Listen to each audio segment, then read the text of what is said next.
Welcome to Let's Chat About, the free monthly webinar series hosted by Sophia Sees Hope. We've developed the series with those living with LCA and IRDs in mind, but it is open to anyone who's interested in what's happening in our communities. My name is Alyssa Bass, and I'm the Director of Marketing and Communications for Sophia Sees Hope. Before we get started, I want to take a moment to thank our sponsors for this series: AGTC, Dominion Energy, Janssen, Mira GTX, ProCure, and Spark Therapeutics. We could not provide programs such as these without their support. A few housekeeping items. This session will last about 45 minutes. We have turned off the chat function during the webinar.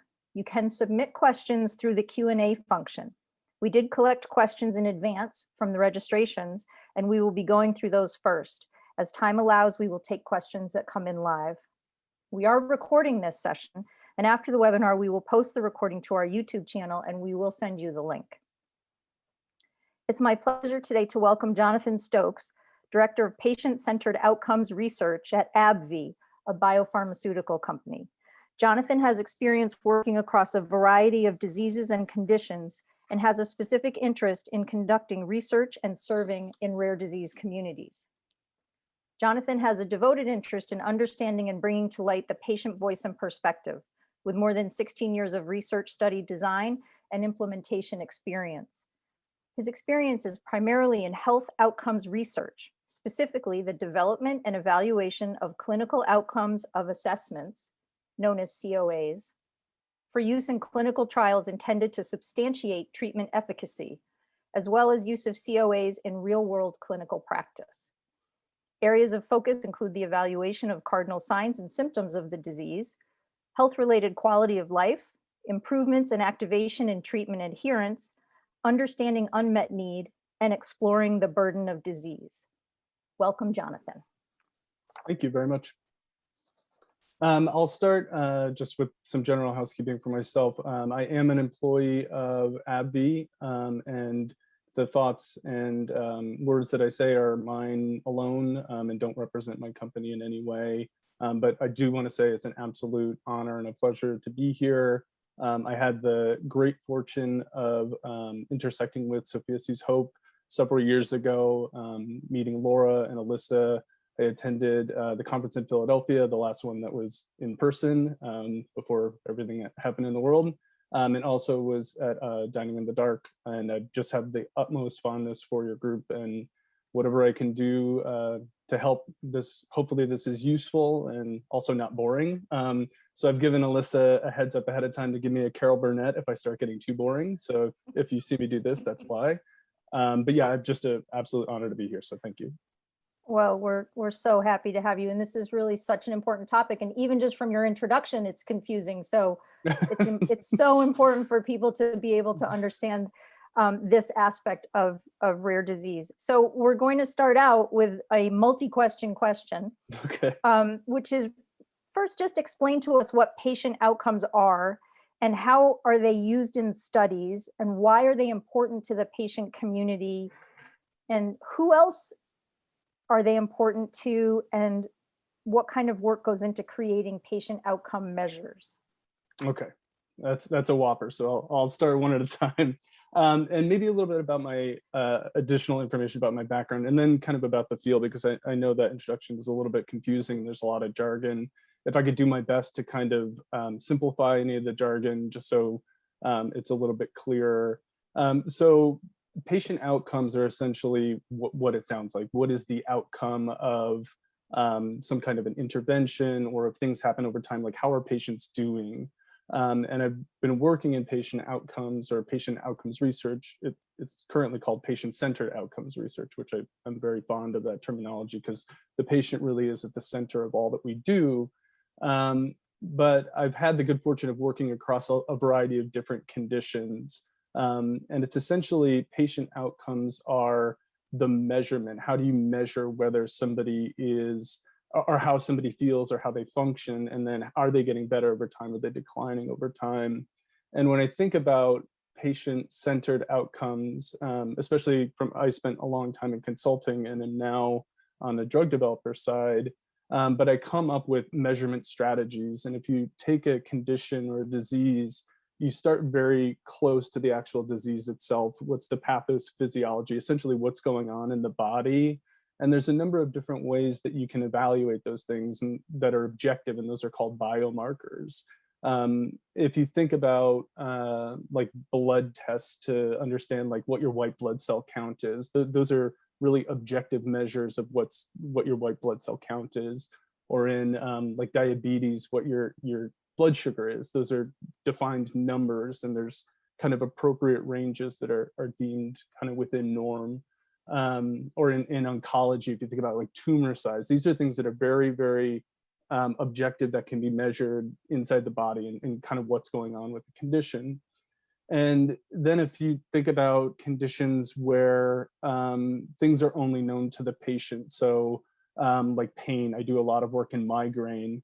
Only a patient can tell you what's going on with their pain levels. There's no objective measure. A doctor can't do some kind of a test and understand what your pain levels are. And thinking about other things like fatigue and tiredness, I do a lot of work in mitochondrial disorders where your energy cells aren't producing the energy that they need. And only an individual can tell you what their tiredness or the fatigue or the weakness feels like. And that's where we get into what's called patient-reported outcomes. Only a patient, or for younger populations, or people with kind of memory disorders, if you think about like Alzheimer's, maybe a caregiver can kind of help report on your behalf on what they observe. And those are all still very proximal to whatever your disease or condition is. But thinking holistically about patient outcomes, you think about how these things impact your daily life. And sorry, I live in Boston, so there's sirens. I just live near a hospital. I'm not in trouble or anything. You start thinking about things like physical functioning. So patients with MS, where like mobility is really challenging, those are questions that you can ask a patient. And then emotional functioning, people with chronic disorders, there's a lot of concepts like depression and anxiety, and then other things that impact your life, like your social functioning, thinking about things like psoriasis, where you have these flare-ups and you've got very visible signs. There's scaling and itching and redness on your skin. Those have social impacts. So all of these things are potential patient outcomes if we think about the holistic experience of having a condition. Those are the kinds of outcomes, at least I think about, as well as like daily activities and like self-care. If you think about people who have had strokes, like are they able to dress themselves and kind of self-care, like brush their teeth and brush their hair. So all of those are potential patient outcomes. And patient outcomes get used in clinical practice all the time. Like when you go to your doctor and you might fill out like a questionnaire, and it shows kind of how you're doing, and you can kind of track people over time. And then in natural history studies, which I know is of importance for this group, is in natural history studies, patient outcomes get used to understand more about the condition, and especially in rare disease, natural history studies are so important because we don't understand the disease well enough. So if we can kind of see how people are doing and kind of track things over time, that's a real benefit, and we learn a lot in that way. The way that patient outcomes get used in clinical trials is essentially you have an intervention, you have a treatment or a therapy or something, and you can try and demonstrate whether that treatment works. So an oncology example, tumor size, if your tumor gets smaller, that is a patient outcome. If it's in pain, like I said, in migraine, if you get less severe migraines or less frequent migraines, that is a patient outcome, that you've had a treatment and intervention and you can measure those things. And where I've spent the majority of my career, my research, is helping come up with what those measurements are. Because like I said before, some of these things are very personal and really subjective to the patient, like pain, fatigue, tiredness, but also like your physical functioning. There's no objective measure of that. So to develop those kinds of measures, typically they're like questionnaires or daily diaries that you'll answer during the course of a natural history study or during the course of a clinical trial. And to develop those measures, those questions that you're asking, there's a whole host of research that goes into it. I mean, sometimes, a decade's worth of research to create that one questionnaire that you're completing. And the first thing is we need to understand what the condition is or what the disease is. So we talk to affected individuals in a very open-ended way to understand what it is. And we talk to clinicians and we look at published literature and we develop a draft assessment. That assessment subsequently gets tested in qualitative interviews. And then there's a host of psychometric evaluation. That's the quantitative analysis, where you want to make sure that the measure that you have is evaluating things in the right way. Is it a valid, reliable measure? And then the measurement itself, can we feel confident and that the scores that are produced are trustworthy? So if you say you've improved X amount, is that meaningful to an affected individual? I think I already went boring and you forgot to do this. So No. But yeah. So why are they Sorry. important to the patient community? Sure, they're important to the patient community. I'll say in a natural history study, they're important to the patient community because it can help others understand what is going on. If you're being observed and you're part of the natural history study, you're completing these assessments as you go along, and they can tell patient communities, they can tell researchers, here are the types of things that are occurring for affected individuals. Where it's important for the patient community as far as a clinical trial, these are the types of ways that drugs get evaluated by regulators to say this drug is doing what it's intended to do. So when we do all of this research and people are in trial completing these questionnaires, ultimately those get reviewed by regulators, and it's like, okay, we believe that this outcome measure is measuring what it should be measuring, and it's showing an effective treatment benefit for patients. I'm sure with like COVID, everyone's heard about efficacy. That is really it. Is this drug efficacious? Is it doing what it's supposed to be doing, and are patients getting better? So the outcome research is critical to the regulatory process, the approval process. Yep. And it also, from a sponsor perspective or a drug developer perspective, like we want to make sure that we're doing the right things. And like early trial testing, we can say, okay, we believe that this drug is doing the right things. So we're going to kind of keep progressing on with the drug development, or we might have to do something else. So it is important to all stakeholders. So it's interesting to me that you talked about physical markers that can be measured, like blood sugar and white blood cells, and for the rare disease, for the retinal disease community, the amount of vision that you have and how you see. So those are all things that can be measured, like hard numbers.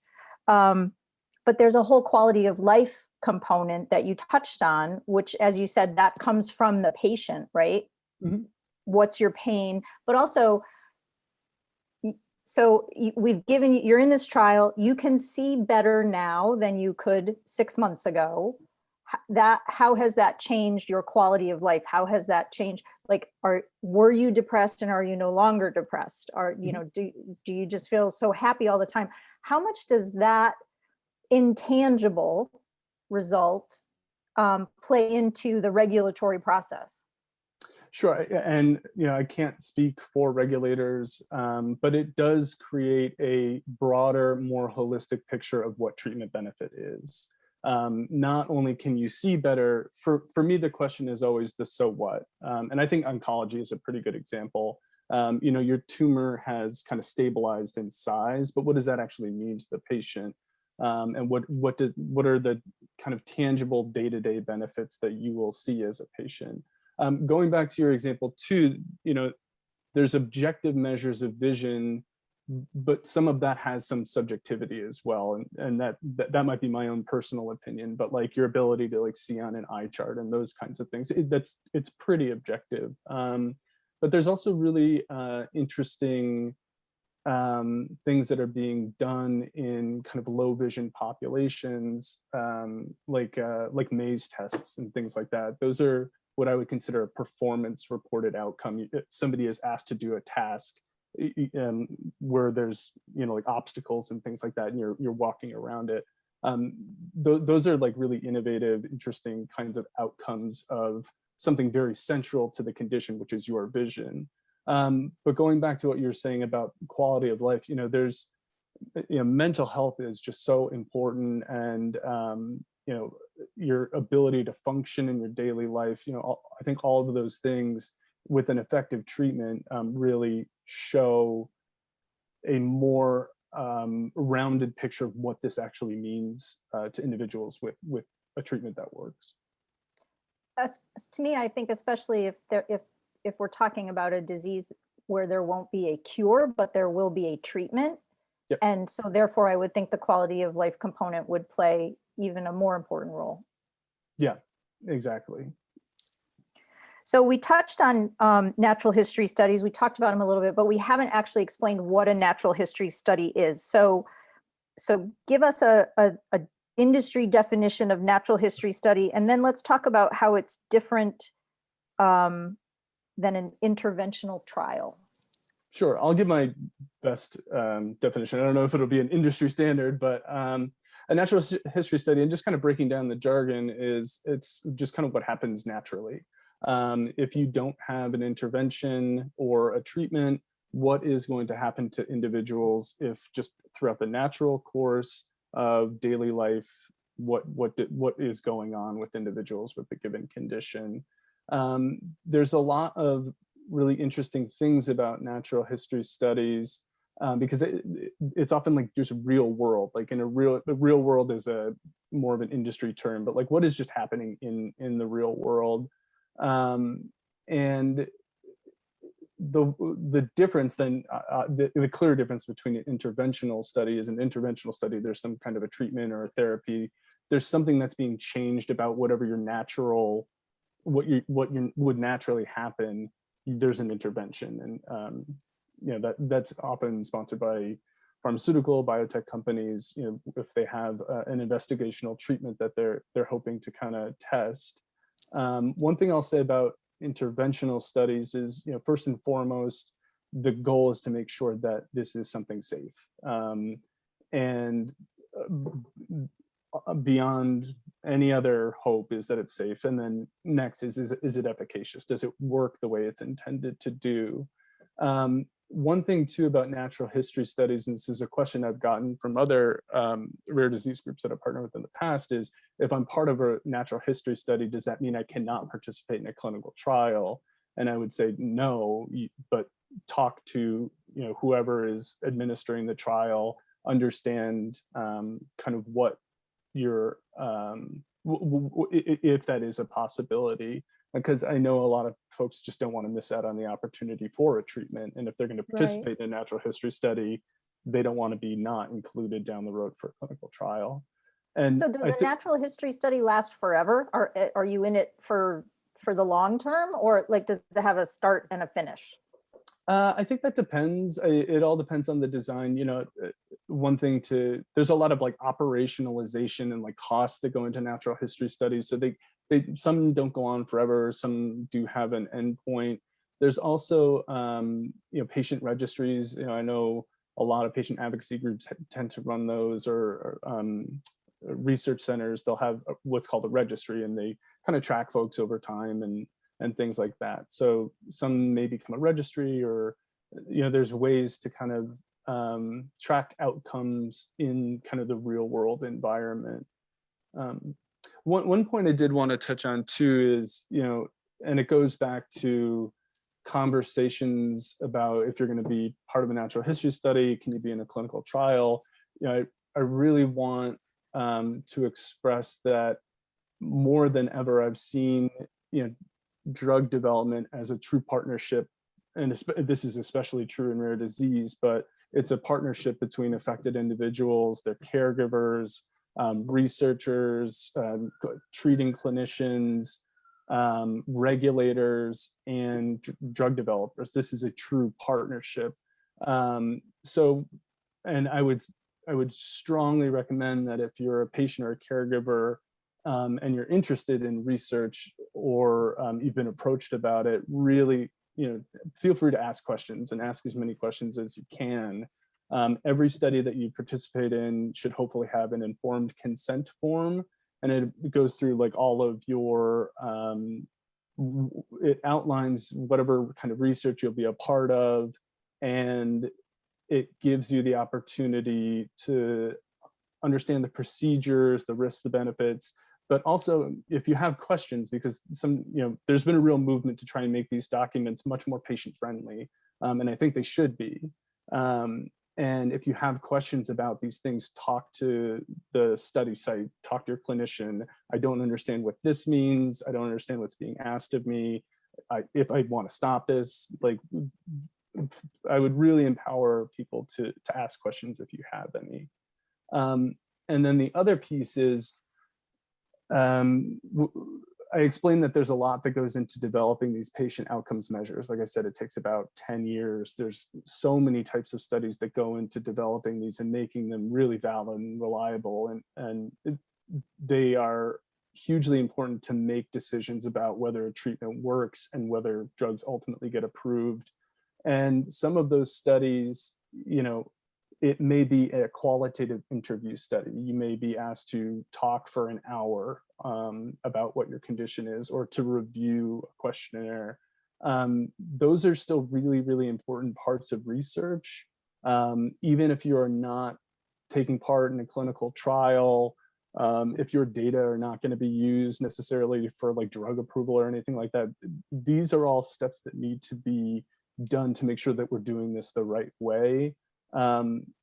And I've actually done interviews with individuals, and then at the end they're like, okay, so what treatment is coming out of this? I'm like, this is to develop ways to evaluate a treatment. You're helping the community, and these things are very necessary steps as we go along on this journey, all of us together. So. Right. We've all heard Dr. Chambers from the FDA say, if you're in a trial, it's not something that's going to ultimately help you. You're helping the people down the road. And these research components are the same. Yep. So what are red flags that people should look out for?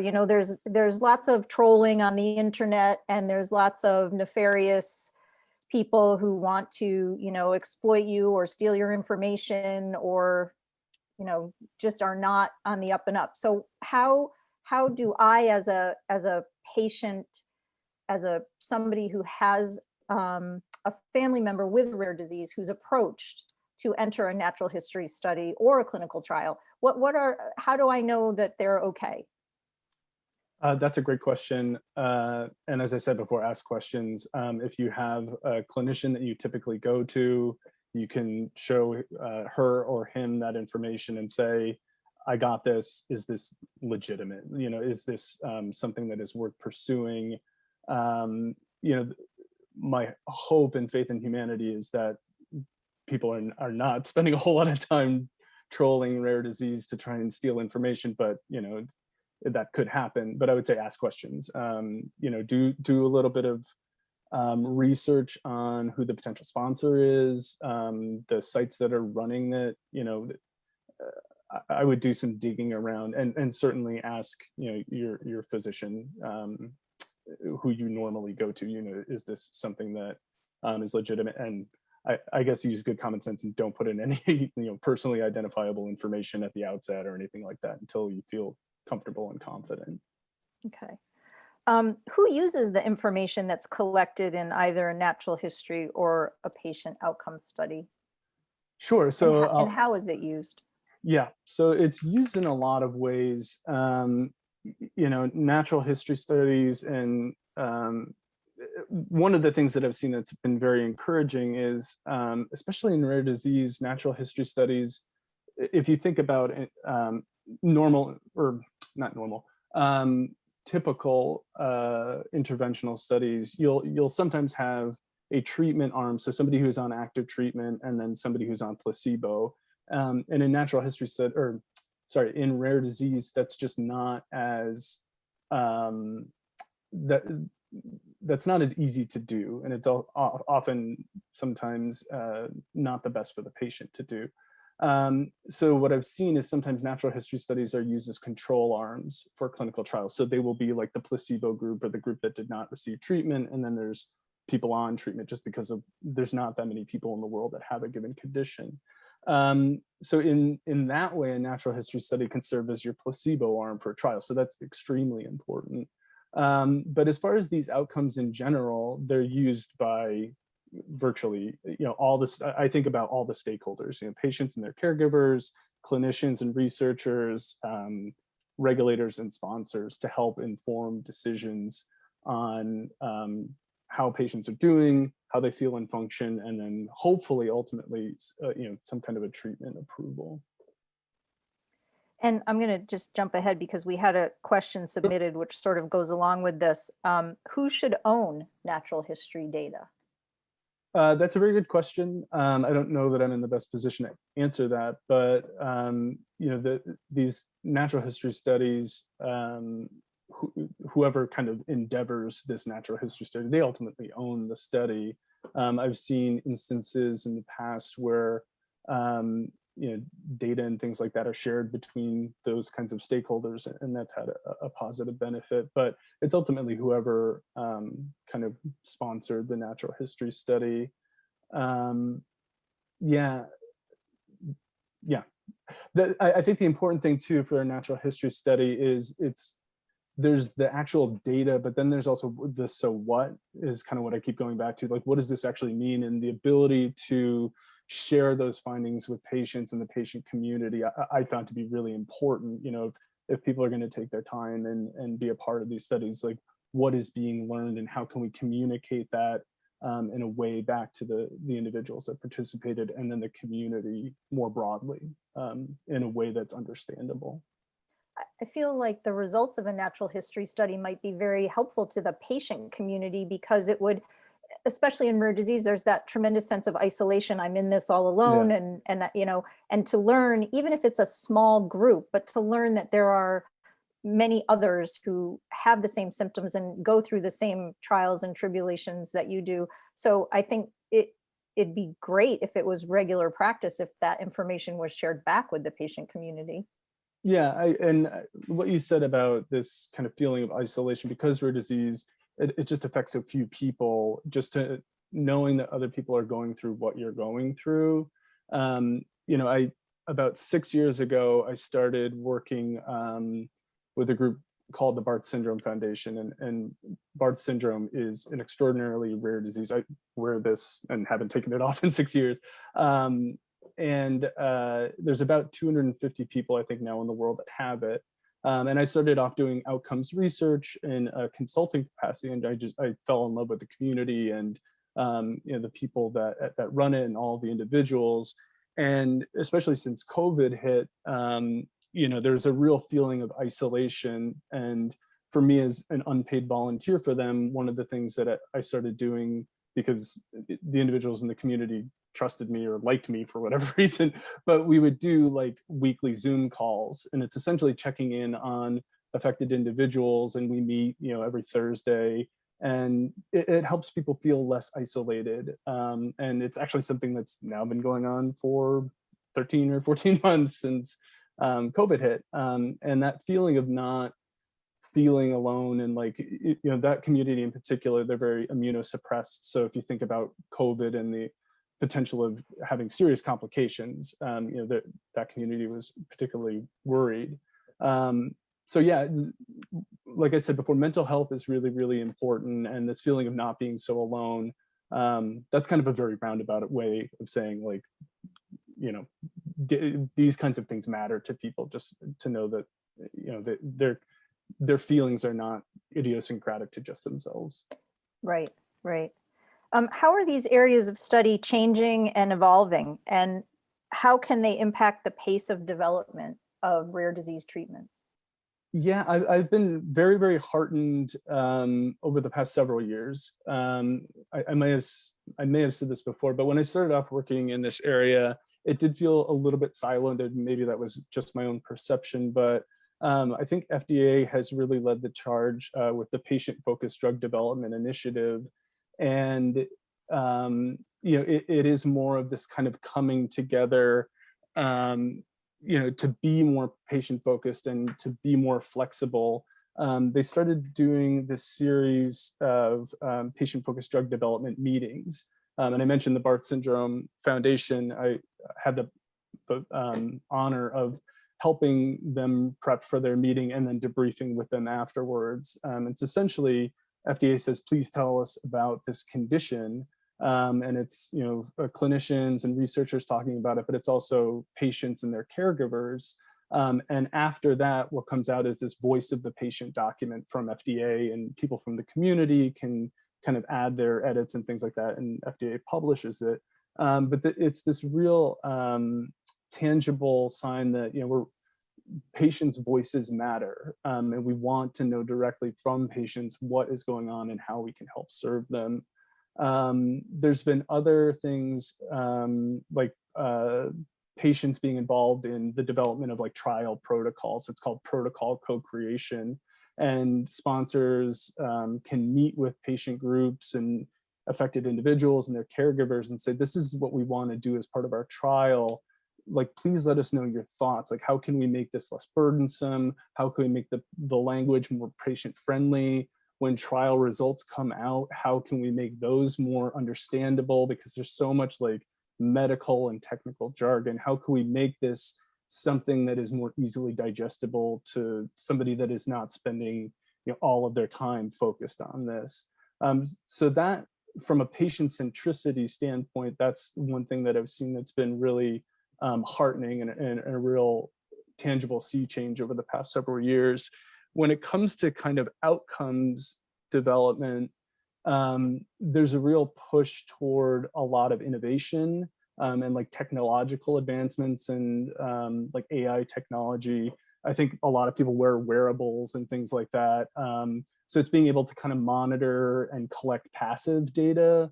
So for example, I mentioned I do work in migraine, and there's a lot of things in the environment that could impact whether you will or will not get a migraine. If there's atmospheric changes, your exposure to like loud noise and sound and smoke and things like that, if those can be captured in a passive way, you might be able to get a good signal of when you might get a migraine in the future and then kind of prevent it. So those kinds of like I think the field is using technology to better develop outcomes to demonstrate whether people are getting better or not. So I love those are kind of two-pronged things. So. No, but that's so interesting, because a lot of times people think technology and AI replaces the humanity of things, but it sounds like the humanity of drug creation is keeping pace with the technology. Yeah. And actually it's not like the old days where they would just show up and say, take this and we'll come back in 6 months and see how you feel. Right. Right. Yeah, that's a real funny point. I was at a PFDD meeting and I forget, somebody from, I believe FDA, or it might've been a researcher, mentioned this example. Like, they were doing wearable technology and tracking individuals' steps via like a step count. And this person was showing that it was in MS, and this person was showing that they were getting a lot better as far as like all of the other assessments, but their steps were going down and down and down and down. And then finally they interjected and they're like, are you doing okay? Like, you seem like you're not moving a whole lot. And the woman was like, I'm doing better than ever. Like, I haven't been able to sit down and write a novel. Like, I'm a writer, and now I'm able to sit down comfortably with MS and write all day. So it comes with like, there's still an interpretation piece. Like, it can't all be, your step count says this, so you're better. So right. There's still like these. There's still a very human piece, and that right now, I think a lot of people in the field are really trying to figure out, like, how do we couple these two things together to really interpret things in the most accurate way. Right, that makes sense. So we have a question that's been submitted. Sure. For example, for an LCA person, natural history needs to be long-term, right? Because to understand all the steps, the study needs to see the result of the disease after 10 years or 20 years or even longer. I would say, I'm self-admitted not an expert in LCA. I do think that longer terms can help show things over time. For the Barth syndrome example, one thing that is really interesting is that the disease presents differently in younger individuals than older individuals. So when you're younger, there's a lot of issues with eating and you need feeding tubes and there's malnutrition and things like that. But once you hit a certain age, you start kind of growing out of these things. So the outcomes of relevance to affected individuals and their caregivers might be very different for a younger population than an older population. So part of like a natural history study, especially since LCA, from my understanding, presents from birth, is understanding like how these things might evolve over time. Mhm. Mhm. Well, those were all my questions. Was there anything that we didn't get to that you want to make sure people know? I don't know, unless there's any other questions on the panel, maybe I can start asking you questions now. Just kidding. No, that's not allowed. No, I think the biggest thing is that, for me, having come from, I spent about 13 years in consulting. So coming from like a real kind of face-to-face patient research background. And then now I've been in a pharma or biotech capacity for about 2.5 years. It really is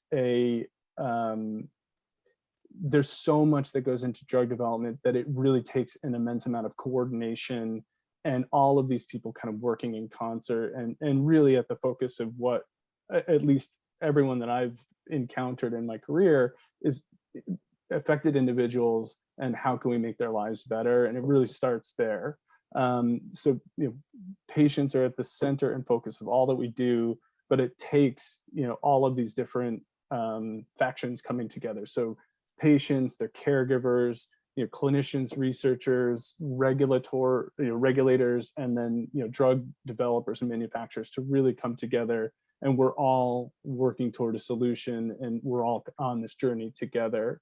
And then, kind of just in the state of the world right now, I think a lot of us have been in quarantine for a very long time, and a lot of people are dealing with a lot of different challenges.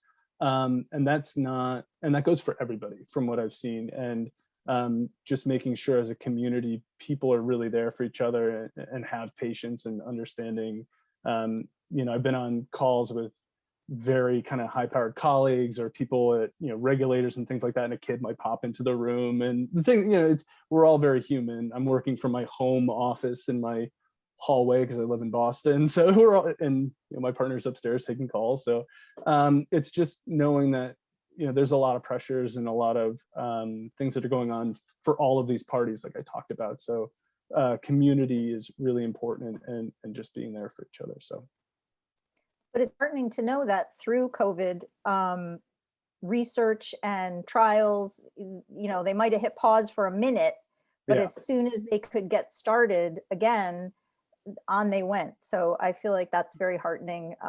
It's sometimes people in rare disease feel like no one's paying attention, but the work is being done. Yeah, absolutely. All right, Jonathan, thank you so much. I appreciate your time and your expertise, and hang in there. Yeah, no, thank you so much. It was a real honor, and I'm very impressed with your group, and just whatever I can ever do, just let me know. So thank you very much. We look forward to being in person again sometime. So definitely have a great day. You too. Take care. Thank you.